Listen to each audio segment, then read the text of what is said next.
Hi everyone, welcome. Thank you so much for joining us. I'm Avery Roberts here alongside Kelly Berger.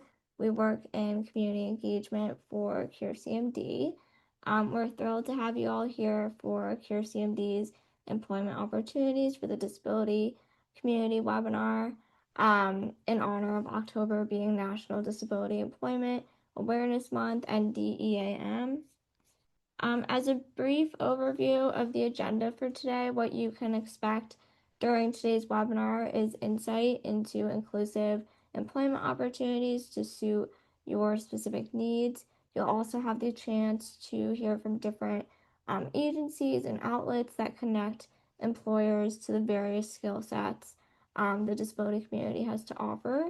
Before we get started, just a couple of reminders. This webinar is being recorded and will be available on our YouTube in the coming days. If you have any questions for our speakers, as we're going through the webinar, you can locate the Q&A feature in your menu at the bottom of your screen. Submit your question there, and we'll be sure it is directed to our speakers during the audience Q&A at the end of the webinar. We also have closed caption available. If you're interested in utilizing that, you can click the live transcript or captions button at the bottom of your window to begin the transcription. Now our speakers, we have KATY Roberts from Abilities Expo, Mike CORSO from disABLEDperson Inc., STEPHANE LEBLOIS from the Global Initiative for Inclusive ICTs and the International Association of Accessibility Professionals, and finally ELLE POTRUCH from EP Talent. We truly appreciate you all being here with us today.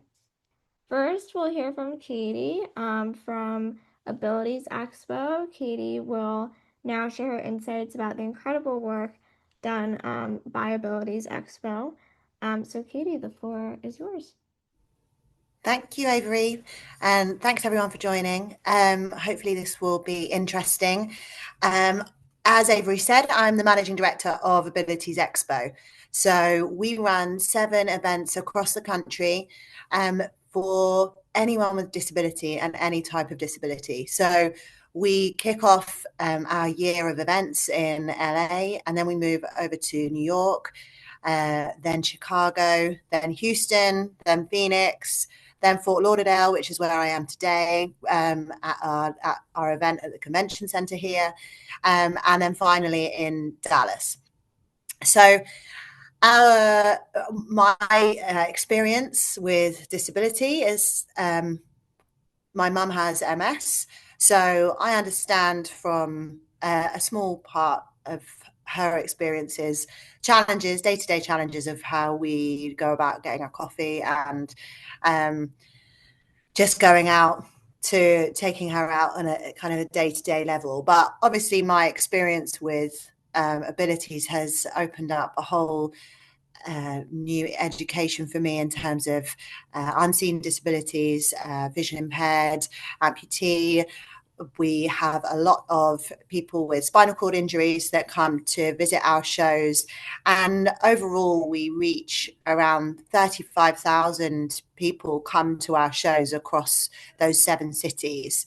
And the idea behind Abilities Expo is that it's a place where it was set up actually in 1979 by a guy who had a spinal cord injury, and he just wanted a place where he could get to everything in one place. So he could see new technology, he could see new equipment, he could look at accessible vehicles, he could see all the resources in his area that would help him, whether that was to do with funding or whether it was meeting other people that were in his situation. And that was how Abilities Expo started, and it's going stronger today than it ever has been. So the concept remains exactly the same, that we are a destination and a platform for anybody with a disability who can come and find new products. They can talk to manufacturers, they can talk to people that have resources in their local area or nationally to empower them and to break down barriers, and also mostly to feel included within that space and safe. Everybody looks the same and is looking for the same thing. And as well as all the vendors that we have workshops and an events arena. So as well as being a source of information for the disability community, Abilities Expo is also there to be a fun day out. We appreciate that it's difficult to get up in the morning sometimes to get out and about, and we want it to be really worthwhile for any attendees that are making the effort to come through our doors. So we invest quite a lot in activities that we have in the events arena. So that could be from sports, so from boxing to football to fencing, to tennis. And we also have organizations like the Rolettes who come perform. So we have wheelchair dancing, we have exercise classes, everything geared around to being as inclusive and accessible as possible. And then in our workshops, we have really informative and educational sessions about how you can gain additional funding, information about service dogs, travel workshops. So what to expect, what are the pitfalls, what do you need to understand about trying to travel when you're in a wheelchair. So we run those sessions throughout the day, and the shows all run for 3 days.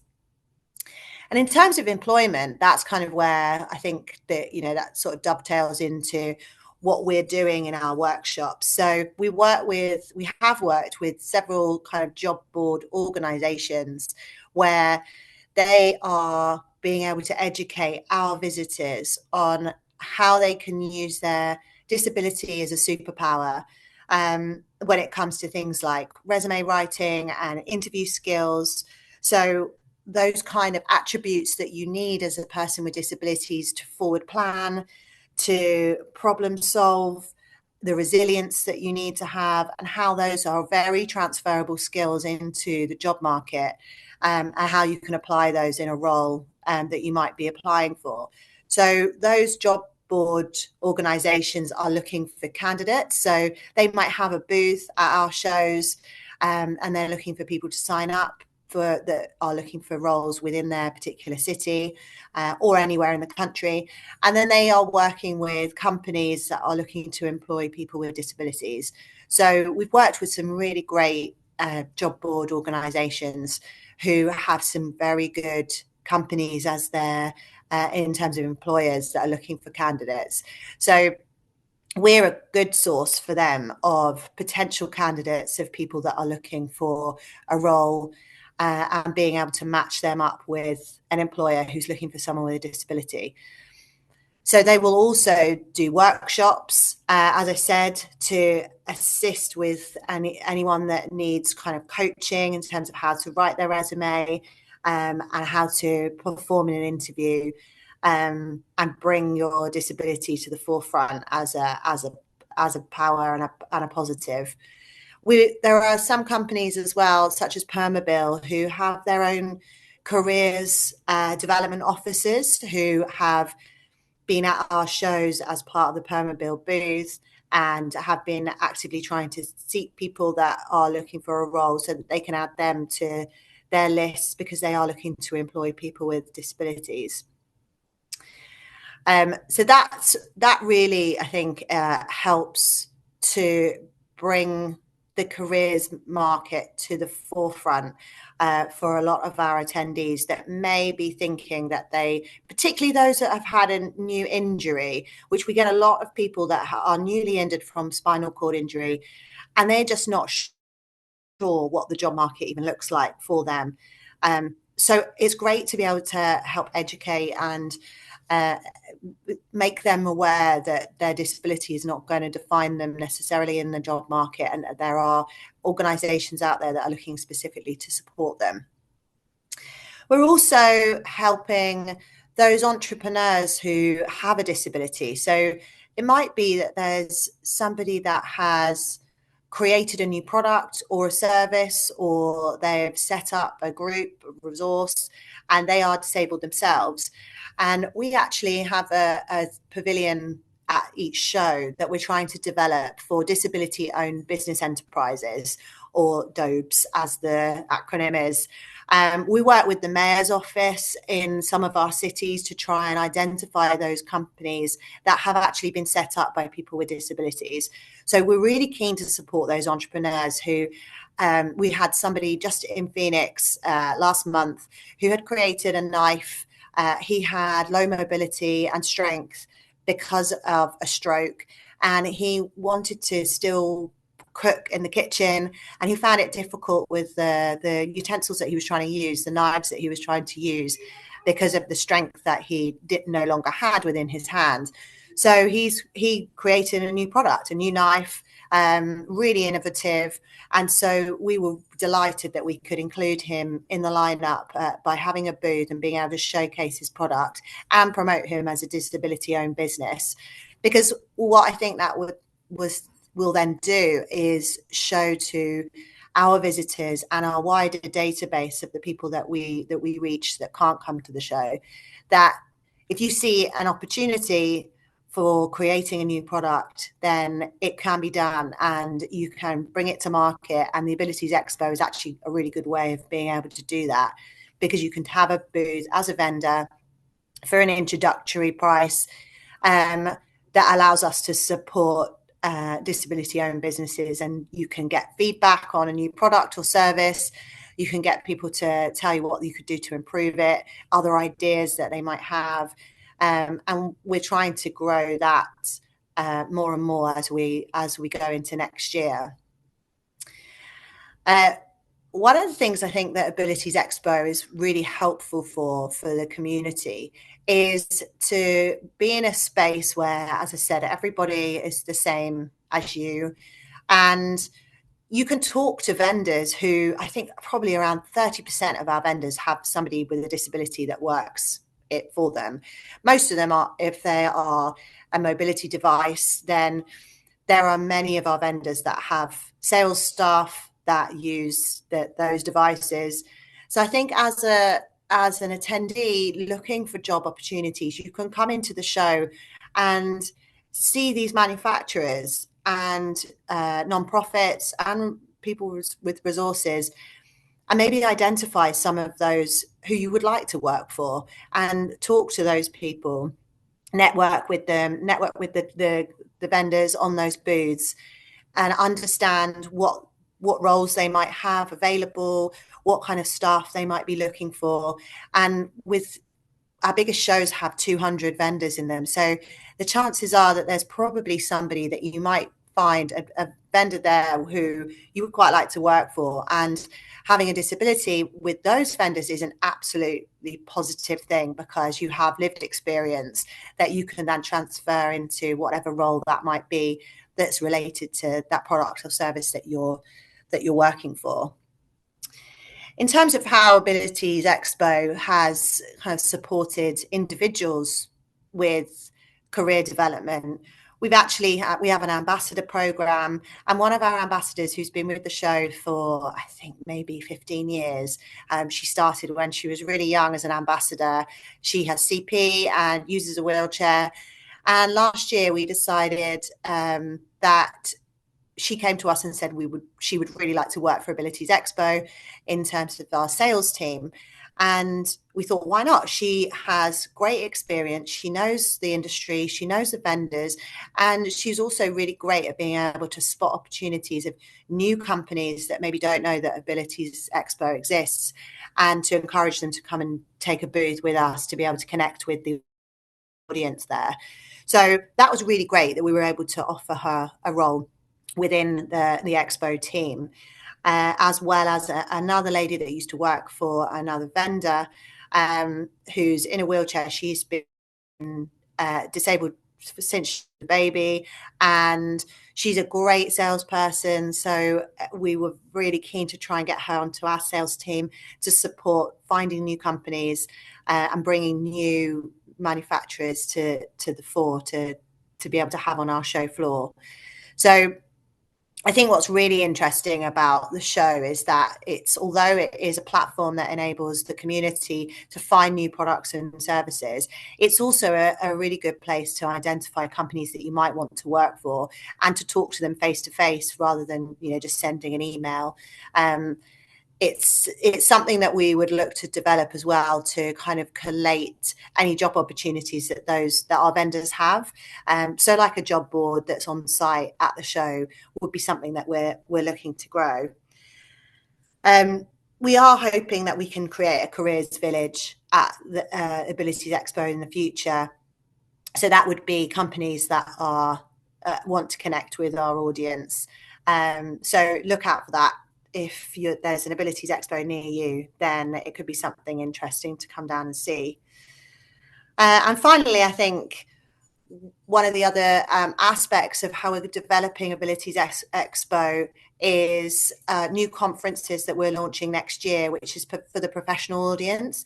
So alongside our existing consumer events, we will have professional conferences for PTs, OTs, dealers, anybody that's connected, particularly to complex rehab, but also to any of the ecosystem that supports people with disabilities.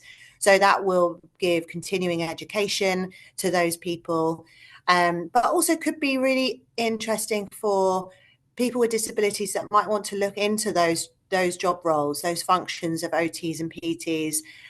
What's the opportunity there? Again, with lived experience is a great positive there. So we're excited about the development of those conferences, and I think that can also help support those looking for employment opportunities across a wide range of job functions. And I'll look forward to any questions later. I think I'm going to be passing on to Mike.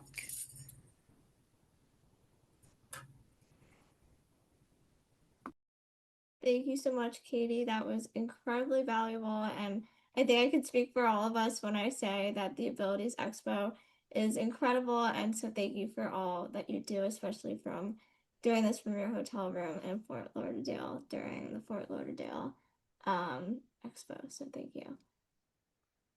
Okay. Next, we have Mike Corso from disABLEDperson. Mike will walk us through disABLEDperson and share his insights on inclusive job searching. Mike, take it away.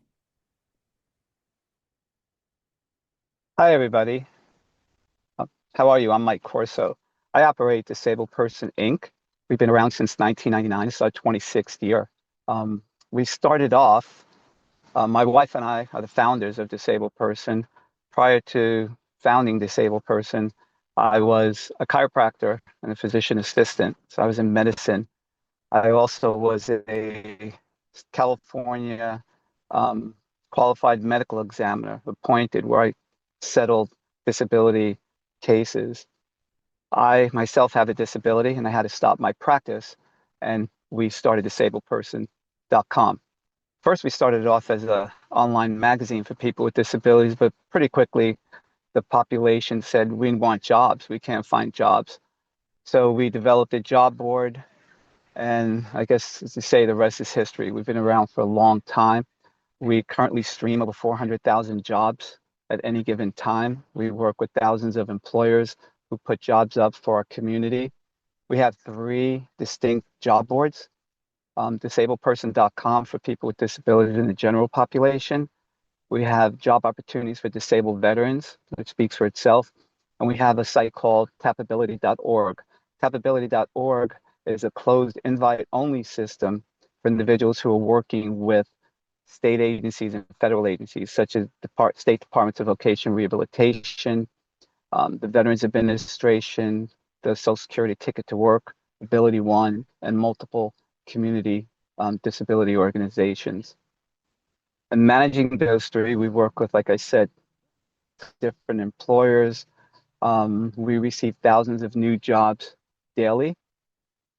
All over the country. We have jobs in pretty much every state, every city, and a lot of different townships and places in the United States where you would think, how did they get a job there? but we have those jobs. The jobs that are there, we do not scrape. You know, some job boards will go out and scrape employers' jobs just to get jobs on the site. The jobs on our sites are put there specifically by the employer or the employer's representative. They last for 30 days, unless the employer, you know, takes them down. As an organization, we also administer 2 national scholarships annually for college students with disabilities. Our next competition will be detailed on our website, disabledperson.com, August 15th, and it's for the spring semester. Thirdly, and the one that I'm most proud of, is we have a online learning portal, Qualities to Careers Technical Virtual Learning Program. The program helps individuals train and get them marketable so that they could sit for industry-specific IT and business certifications. So we do a lot of different things. How we built disABLEperson was, you know, we went out to employers groups, we spoke to them. I'll give you an idea. There's 3 reasons why employers hire people with disabilities from my perspective, working in this field for so many years. The first is through compliance, government compliance. The second is because they get a tax break for the first year, payroll tax deduction. And the third is because they have a heart. There's a lot of companies out there who the hiring manager or the owners either have a disability or somebody in their family have a disability. So they actively seek to hire individuals with a disability. But I must tell you, just because you have a disability doesn't mean you're going to get a job. You still have to be that qualified individual. You have to be that A+ employee, right? So your resume has to get you that interview, right? Your resume and your cover letter. One of the benefits of utilizing our sites is there's a digital tag that the employers put on the job description. So when you click apply from any of our sites, the employer knows that you came from our sites. That same job may be on Indeed or ZipRecruiter. The difference is they might get 300 applications. From our site, they might get 3. And the employers look at it. The hiring managers look at the applications from our site. So if you are qualified, you will get that interview, and hopefully you knock the interview out of the park, and you get the job. Like I said, we've been doing this for a number of years. We forged numerous partnerships. We are partnered with state departments of rehabilitation across the country. We're partnered with the Ability One Commission in the federal government. We work with different disability community organizations like the Helen Keller Institute. These are just examples. And then we have our learning program. Our learning program is interesting because we have every software, well, let me put that differently, every programming language. We have courses for programming languages, for servers, for IT ops. I mean, like you name it, we have it. We partner with Skillsoft and Precipio for the platform. And there's also business certifications like SHRM certifications, project management, and others. But let me tell you something that we're doing now that might be exciting to some of you. We partnered with Florida Atlantic University. They have a grant from the federal government to train 250 people with disabilities in different tech specialties, things like cybersecurity, cloud administrators. And we are working with them. They're utilizing our learning platform. They're looking for people to go into the program. They work in cohorts. If you have an interest in that, you can go to fau.edu/tech access. That's fau.edu/tech access. The only requirement is you have to be working with state departments of rehabilitation. So if you are working with the VR agency and you have that interest, check it out. The grant pays for everything. So that's pretty much it with disABLEperson. I'm open for questions at the end. Like I said, we've been around. We have those jobs. We average about 15,000 applications a month from our site. We get, I don't know how many, tens of thousands, near 100,000 people a month coming on our site.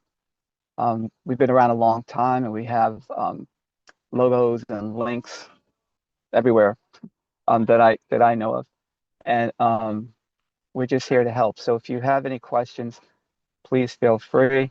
You can reach me at mike@disabledperson.com if you have an interest, mike@disabledperson.com. I thank you for the time, and I wish you the best. And if there's anything I can help you with, please reach out. Thank you. Bye-bye.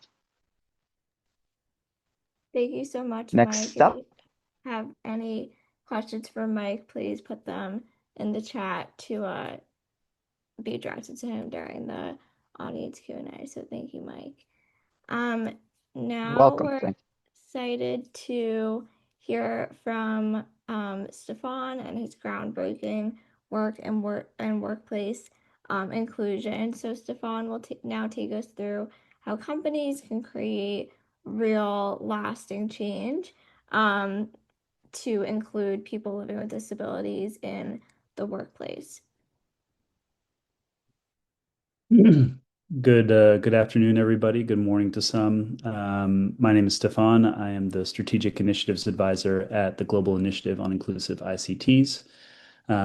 We have been around since 2006 and have basically, we were founded right before the passage of the UN Convention on the Rights of Persons with Disabilities. And the whole purpose of our organization is to uphold the provisions in that convention on digital accessibility for people with disabilities. So the digital rights for all people, especially folks with disabilities. And so, through that kind of mission, we partnered with corporations, public sector, governments to create a shared digital accessibility agenda, really since that launch of the UN Convention to present day. And I can go into a little bit further on what my organization does. But today we're really talking about something that is related to digital accessibility, but is kind of a step removed, which is workplace inclusion. Before I get into that, as a visual description, I'm an aging white male with gray hair. I have glasses on and a lavender shirt and a mustache that makes me look like a villain from a comic book. The workplace inclusion is a really interesting and very complex topic because it relies on a couple of different factors. But I think at the core of the success of a inclusive workplace, there is a symbiotic relationship between leadership and internal champions with disabilities. We heard, from Mike and a little bit from KATY on how there are different tools that companies can use to recruit higher talent with disabilities. But really what the lifespan of a person with a disability in a workplace really relies on, internal actors, folks who are kind of working on the inside to make sure that processes and policies and practices are accessible and inclusive. And that kind of dynamic really relies on, again, the success of the relationship between employees and leadership. And the success of that relationship relies on two fundamental factors. The first is making sure that leaders and employees, for that matter, create a space of psychological safety and open communication between both parts of the organization.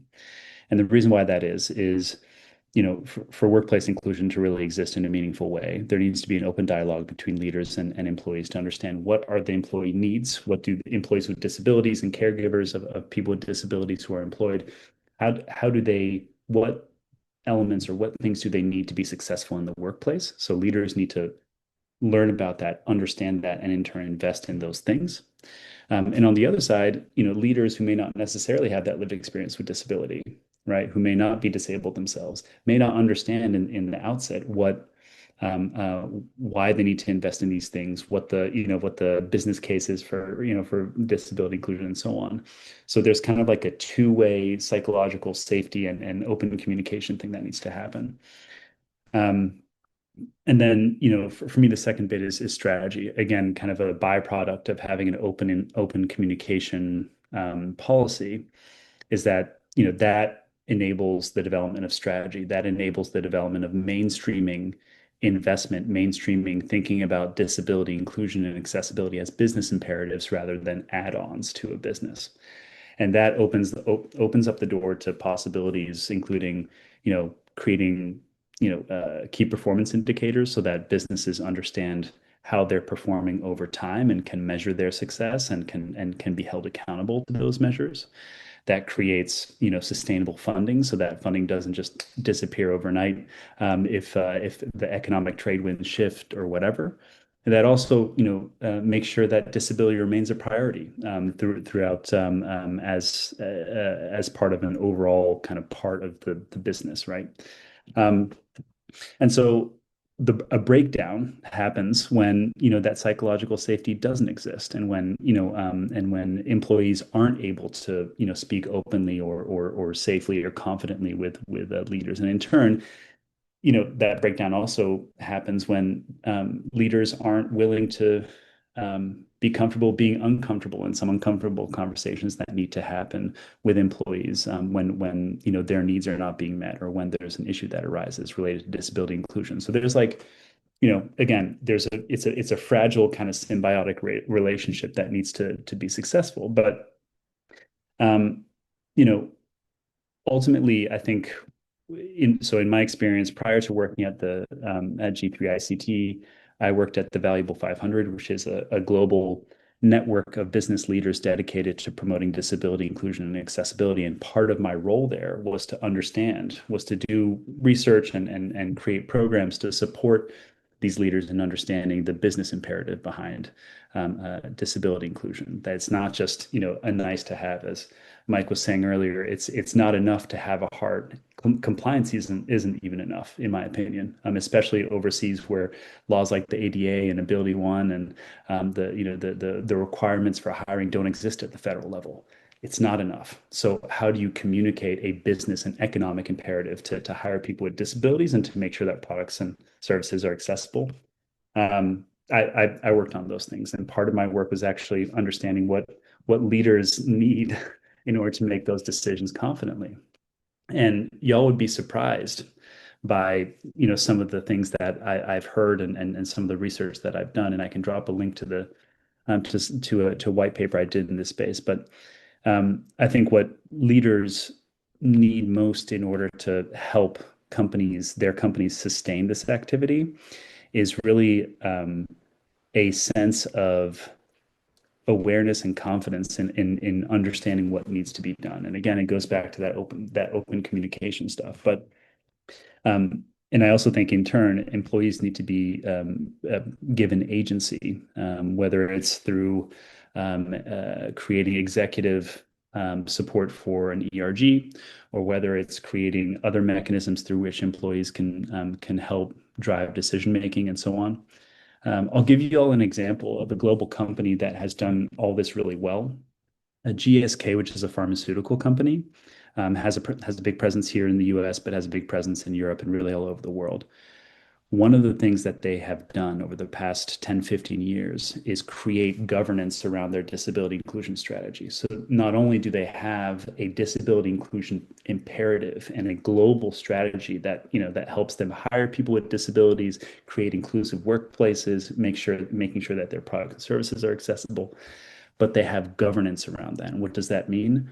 All of their senior level leadership are part of a disability confidence council. And there are 2 seats on that council that are reserved for employees with disabilities who can provide a direct voice to the rest of the folks with disabilities in the company on what is needed to improve, like what are some of the areas they need to improve in. Their workplace inclusion stuff. What do they need to address? What do they need to address in the coming year? What do they need to invest in? And so having that layer of leadership creates accountability, creates a universal understanding across the company on what is needed. And so it keeps people on track and ultimately keeps the workplace inclusion kind of activity from falling to the wayside. Another really good example of this is Telefonica. 2 years ago, they made a commitment, a 3-year commitment to double the number of people with disabilities that they have on staff and in leadership roles, which is a key component, right? Like you go back to kind of that disability confident leadership and open communication bit. A lot of that, a lot of that comes from that disability confidence comes from lived experience or the understanding of what it is to be a person with a disability in the modern workplace. So Telefonica made that commitment, and in so doing, put a huge investment in ensuring that folks were hired and that talent was retained, and not only retained but grew within the company so that they can attain those leadership roles that they were they were shooting for. But lastly, for anybody who is currently employed in a big, in a company, large or small, I think this is an important bit, and I'll leave y'all with this, which is, if as an employee, whether you're part of an ERG or whether you have when you have an opportunity to speak to leaders about why this stuff is important, I think it's important to communicate the following message. We're not just talking about disability inclusion when we create inclusive workplaces. We're creating inclusive workplaces for everyone.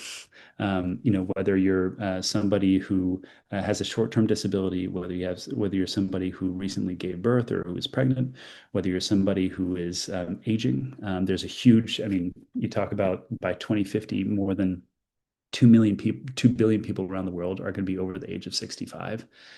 You look at all the demographics across the entire world, and you see that our workforce is aging. So investing in inclusive workplaces is investing in the future of work and is preparing your workplace for the future of work. And not making those investments, not prioritizing that, not seeing this as a critical kind of business imperative and work stream will ultimately put a business behind in terms of being able to attract and retain talent, disabled job seekers or job seekers, with any other accommodation or access need. So where G3ICT fits into this whole puzzle is we advocate for disability rights at a country level and at a municipality level, so at a city level. But one of our initiatives is called the International Association of Accessibility Professionals, which provides certification programs and professional education for anybody who wants to become an accessibility pro. So that's anybody internal to a company who wants to be able to advise leaders and employees alike on how to create more inclusive workspaces or how to create more inclusive digital spaces for that the company has, or products or services. Our professional education and certification programs help people upskill in that area. Anyway, I know that this is kind of a sprint. I would love to chat with anybody who's interested in learning more about inclusive workplaces. And I will, after my talk here, I'll drop a couple links in the chat for folks to explore on your own time. Thanks so much. Thank you so much, Stefan. Your insights into workplace inclusion were very empowering and honestly gave me hope as someone who lives with a disability myself. And so thank you so much for sharing all of that info, and it was really informative. Last but certainly not least, we have ELLE, who has been doing amazing work advocating for our disability community in the entertainment industry. ELLE will now walk us through how she advocates for her clients and works to ensure more inclusive experiences in the entertainment world. ELLE, the stage is yours. Thanks, Avery. So hi, I'm Elle. I'm a founder of a talent management company named EP Talent. I'm a talent manager for digital creators, actors, and public speakers. I've been working as a talent manager for nearly a decade, working with talent in the entertainment industry for nearly a decade. I started as an assistant at a talent agency where I really quickly noticed there was a huge gap in representation for performers with disabilities. Roles that were written specifically for disabled performers were really few and far between, and when they did show up, they were usually played by non-disabled people. And too often the writers and performers were, the writers and the producers of these shows were using outdated language when writing character descriptions, and they had really limited imaginations for who disabled people could be. And from early on, I knew that once I moved up in the industry and had the ability to sign my own talent, that I wanted to focus on disabled performers and push for more authentic and empowered representation. I began working as a talent manager specifically in 2022, and then started my company last spring in 2024. And my roster has, grown to include digital creators, actors, public speakers, consultants, and we've reached a really wide global audience, and it's been really exciting to see the growth and sort of just exciting steps that we've seen in inclusion in the entertainment industry. So how I work specifically with disabled talent, representation is different for everyone, but especially for clients with disabilities. I tailor my approach to really highlight their strengths and focus on advocacy for accessibility really early in the process. It's not about fitting the industry mold of what's they've been doing for decades. It's about expanding it. When it comes to supporting my clients, I understand what they're going through to an extent as someone in the disabled community personally. I understand when a client tells me today is a bad day, or that they're going to need extra time getting something done because they have a migraine or a last minute doctor's appointment. I really try to lead with humanity and empathy. And more often than not, the person on the other end of the laptop that I'm communicating with regarding a delay feels the exact same way. At the end of the day, we're not going to the moon or curing cancer, and things happen, and life happens. Obviously, like deadlines and timelines exist for a reason, and there isn't always room for flexibility. For example, television shows and movies and commercials have like strict shooting schedules that don't always accommodate for bad days. But we always try to make it work and see what we can make happen, because as disabled people, we're always trying to make it work despite kind of everything. When I first start working with a new client, I get to know their communication styles and preferences. I like to ask how they like to be communicated with, and if they prefer some like super detailed emails or just the basics. Some people really like to be walked through things step by step, and other people find that really overwhelming. And every client's different, and I adjust my communication style to fit their needs. And when it comes to thinking about social strategy for things like social media, I work alongside my talent to figure out like a good cadence that works for them and keeps things consistent. If they can do one post a week, great. If they can do 5, great. But the most important thing related to social strategy is consistency. Disability and chronic conditions affect us every single day, and some days are better than others. So the best thing to do is find a rhythm that's doable for you, even when it's a bad week or a bad month. I like to think really outside the box when it comes to pitching ideas of talent for different projects. If I only submitted on disability-specific campaigns and disability-specific projects, the options would be really limited.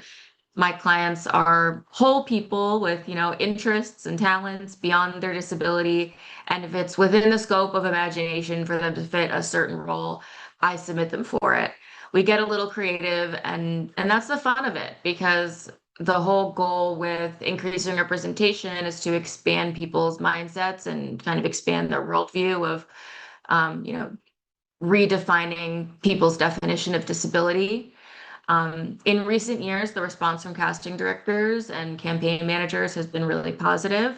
I've met with a lot more, sure, we'd love to see them, rather than, no, they're not a good fit. But sometimes a client won't be a good fit for reasons outside of their disability, and we don't get to know the reason. There's definitely a lot more open-mindedness within the last few years than there used to be. Seeing deaf and disabled performers go on to win Oscars and Tonys has been huge for moving the needle forward. When it comes to advocacy and practice, advocacy means I'm constantly checking, is an opportunity actually inclusive? From the contracts to working on set, I'm making sure that accessibility and dignity are part of the deal and not an afterthought.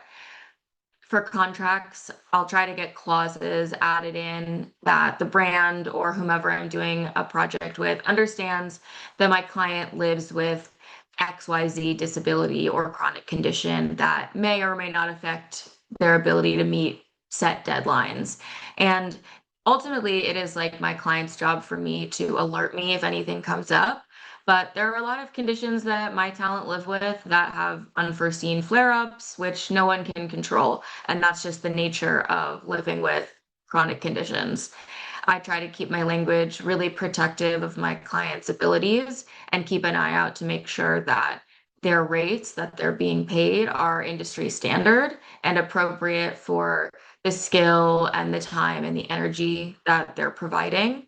For example, if it's a partnership with a clothing brand and it's a, you know, try on haul of a bunch of different outfits for a client that has a lot of mobility related challenges, the rate might be higher because that ask is a lot more difficult for them. So we try to, you know, make sure that rates are appropriate for the amount of like effort and you know, time and energy and production value that my clients bring.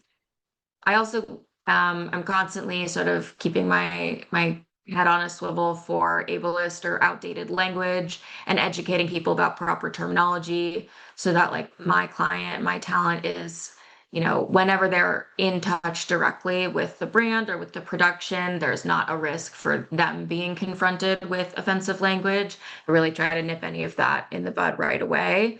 And each of my clients, they have different accessibility requirements, which I go over with them right after signing and onboarding them to the agency. For certain people, I let casting directors know when I submit them for a job that they have XYZ access needs so they can know right away. Some accessibility requirements need a little more lead time to prepare. So I try to do my part to ensure that no one is surprised when my clients show up on set. And thankfully, in recent years, accessibility has become more popular. So more productions have gotten better about asking about access needs and how they can support performers. So things have gotten better in recent years. Regarding challenges and myths, there's a lot of stuff that still needs to be myth busted in the entertainment industry when working with the disabled community. The biggest barriers often come from just misconceptions, people thinking that accessibility is expensive or that disability really limits range. The truth is that the problem, as we all know, isn't talent. It's the systems around them that weren't built to include them. People think accessibility is too expensive, so they don't even consider it an option. And most accessibility requirements cost little to no money in the grand scheme of things when compared to the total budget of industry projects. A ramp, an accessible trailer, larger font, an extra chair on set. These things are easily accessible for productions to accommodate and have very low or no cost. But truthfully, some accessibility requirements do cost extra money. And that's why we are urging productions to build accessibility into their budget from day one, so that when they want to hire someone with a disability, it doesn't become a huge budget problem, and support the idea that it's such a huge ask and huge expense to hire disabled performers. Many people still think that including a disabled character or adjusting a character to be disabled is unrealistic and wouldn't make sense within the world of a project. And to that, I say disabled people are everywhere. We've been everywhere throughout history for all time. And if you think you're writing a magical world that doesn't include disabled people, you'd be wrong. A magical perfect world isn't one that gets rid of disabilities. It's one that welcomes it with open arms and is fully accessible for everyone. The movie Wicked had a really great example with the character of Nessa Rose. You know, she comes to like her new school and the school's got a ramp and, you know, it's a magical fairy tale world with like wizards and magic, but yeah, there's a ramp. It's totally doable and possible. Um, and people still think that disabled people can really only do disabled specific roles sometimes.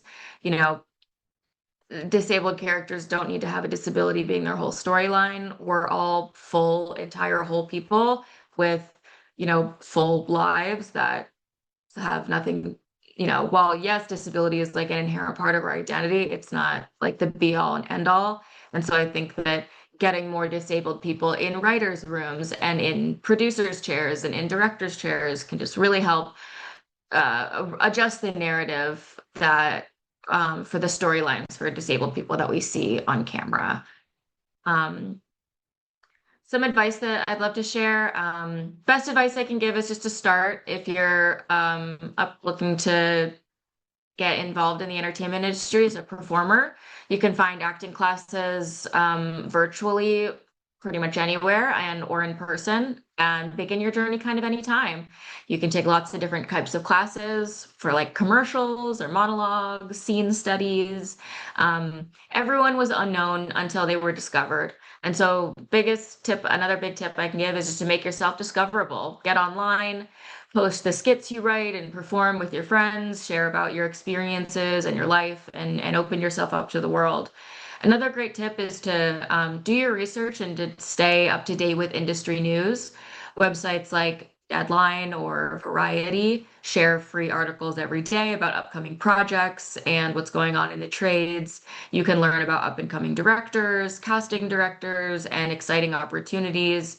And, you know, it also really pays to get involved with the community of other disabled performers online. There's no better day to start than today, and there's boatloads of information readily available online to help support your journey in starting out as a performer. I was asked about something that felt really impactful when it came to inclusion. This is my client, Kevon Woodard. He was cast in HBO's The Last of Us and was actually nominated for an Emmy. And when his episode aired, I saw just how powerful it was for other young, deaf, and hard of hearing people to see themselves on screen, especially young people of color who were deaf and hard of hearing. I scrolled endlessly through Twitter and Tumblr and Instagram and was amazed by the outpouring of support from people within and outside of our community. He made history as the first Black deaf actor to ever be nominated for an Emmy. And this was huge, coming straight off the heels of Troy Kotzer's historic Oscar win the year before. This was a major step in the right direction for deaf performers to be recognized in the industry. Every first matters. So here's to many more. What's next for EP Talent and the work that we're doing? We're just continuing to expand inclusive partnerships and increasing representation in all forms of media, continuing to develop the next generation of deaf and disabled talent, and continuing to educate and advocate and fight for our right to be seen, heard, and shown. And I had my information on the first slide, but our website is www.eptalent.com, and that has a contact form on it if you're looking to get in touch. And I'm, you know, really excited to have chatted with all of you guys today about my work. And yeah, feel free to get in touch, drop any questions that you might have. And yeah, that's all. Thank you. All right, thanks so much, Elle. We are going to move to the Q&A portion of today's event. Right, I will go ahead with our first one here. And this one is directed for you, Mike. Someone is wondering, are there two national scholarships for individuals pursuing the graduate programs as well. So I think they're Yes. one. Okay. Yep. They're for graduate students as well. Okay, great. Good to know. Get that one. I'll see if any more come in. Um, I did have a question for you, Katie. I know there are obviously the abilities, I suppose, in multiple cities throughout the US. Are there any plans for international versions? Yeah, absolutely. That's our plan at the moment. We're looking at a number of different regions. There is a show in the UK at the moment, not run by us, and there are several internationally. But yes, we would love to have more abilities expos globally. Awesome. Good to hear. That's on the horizon. Anyway, does anybody of our speakers have any last words or things they want to add to today's event? We appreciate all of you and your time today. Thank you for having us. Thank you for having me. Yeah. I got a question. Ashley, to answer your question, as of right now, no, right now we're focused mostly on in front of the camera talent. So unfortunately, no, not at this time. Okay, great. Just to verbalize that question was, does EP Talent also cover book publishing or script writing? So thank you all for answering that.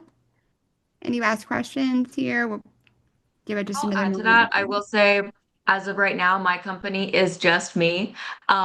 So my background is mainly in talent, is in on-camera talent. Should we expand and add more people to the team who have a background in literary, I'd love to expand into that area. It's just, it's not my personal strength and what I have a background in, so it's not something that I'm currently offering. But hopefully, we'll see. Expand and go forward. Fingers crossed. Right. And then do you know, Elle, are there any agencies for disability inclusive publishing that you're aware of? Really great question. I don't know. Okay, that's okay. Sorry. Just thought we'd share that if you had any in mind for that Yeah, person. no, I don't think I've come across any uh that I've seen. And like in this community, it's all like everyone knows everyone who knows someone. So I haven't come across it, but in the past handful of years that I've been working sort of and had like this interest in working in disability inclusion, there used to be only one talent agency that represented disabled people.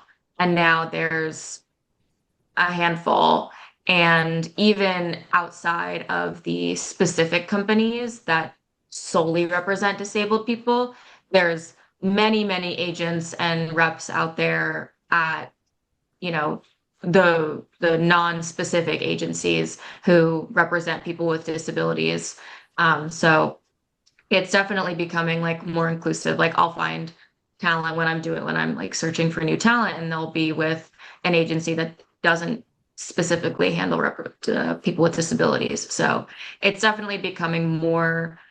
Um, I don't know if the word's popular, but more.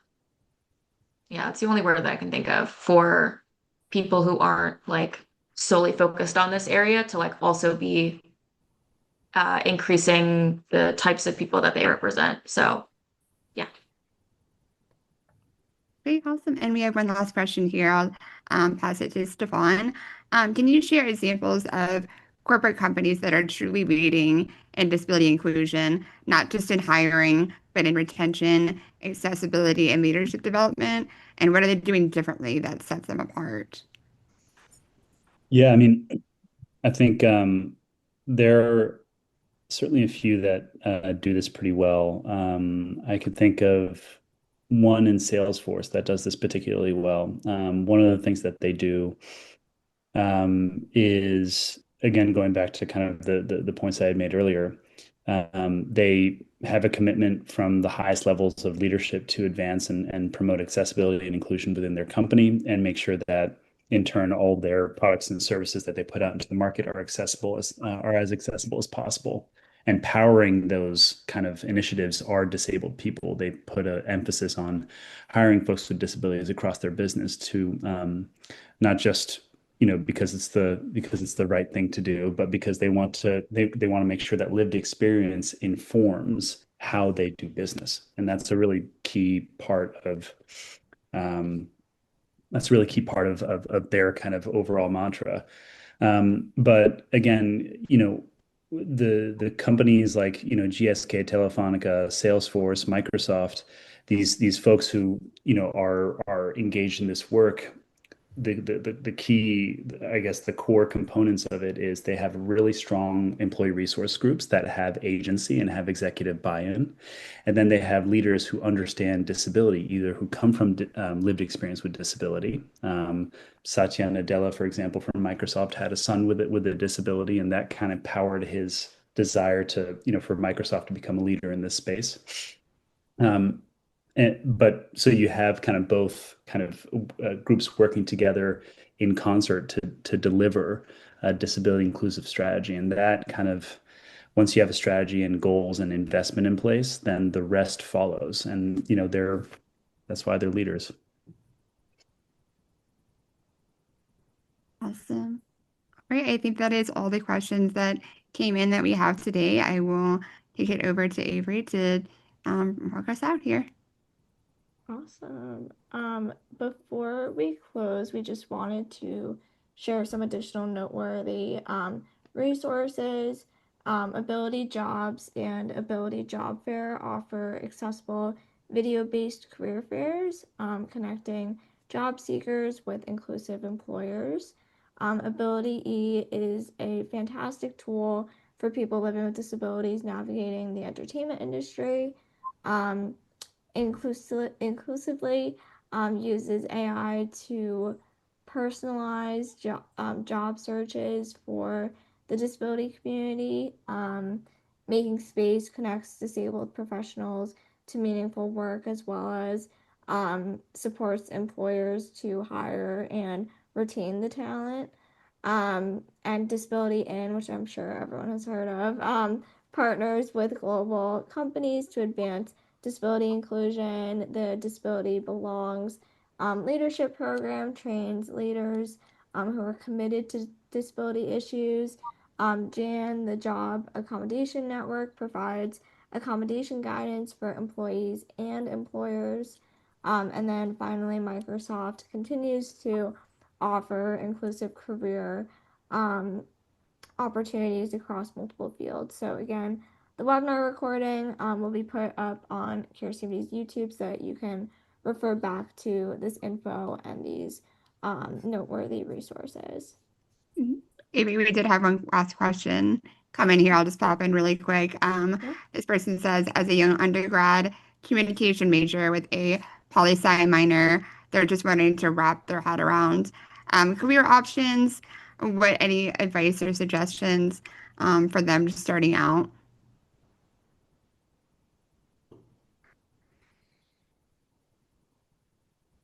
What was the major again? It was a communication major with a poli-sci minor. Yeah, I would say that this is Mike. In today's workforce, one of the biggest thing employers look for are skills. So if there are any certifications that you can get within your major, I would suggest that you take that exam. There are so many people applying for jobs, especially right now, that you need to be able to stand out. So I would just say, looking to see if there's any kind of certifications in communications or poli-sci, and see if that's something that you could do. The other thing would be volunteer. If you can't get work at this point, volunteer, even if it's for a month or two. That'll at least get you in the door with somebody, and at least get you, somebody to talk to, and you don't have such a long gap from graduation to employment. Stefano, do you have anything to add to that? I'd tell you. Yeah, I was gonna kind of piggyback off of what Mike said.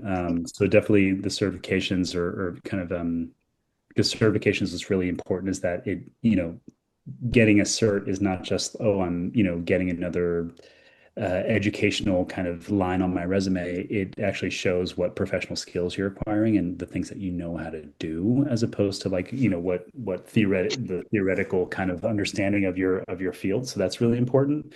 But I also think in terms of like volunteering and kind of more practical experience, look, and not getting political on this webinar, but definitely, the midterms are coming. There will be opportunities for especially folks who are adept in comms to get involved at that level and to work with local, folks who are either vying for office locally, or, you might go at the state or national level.